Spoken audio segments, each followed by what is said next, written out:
విషయం యాజమాన్యానికి చెప్పి నేను ముగిస్తాను. మాకు సమ్మె సరదా కాదు. ఈ 14 రోజులు సమ్మె నోటీసు టైం ఉంది.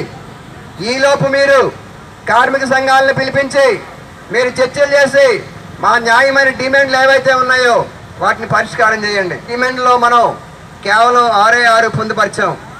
1, ఏ కార్మికుల్ని తొలగించకూడదు. 2, తొలగించిన కార్మికులందరినీ పనిలో పెట్టాలి. 3, పాత పద్ధతిలో గేట్ పాసులు ఇవ్వాలి. 4, నిర్వాసితులందరికీ శాశ్వత ఉపాధి కల్పించాలి. 5, ఈఎస్ఐ లేని కార్మికులందరికీ యాజమాన్యమే ఈఎస్ఐ సౌకర్యం కల్పించాలి. ఇవి న్యాయమైన డిమాండ్లా కాదా? ఇందులో ఆర్థికపరమైన అంశాలు ఏమీ లేవు, గుంతెమ్మ కోరికలు ఏమీ లేవు.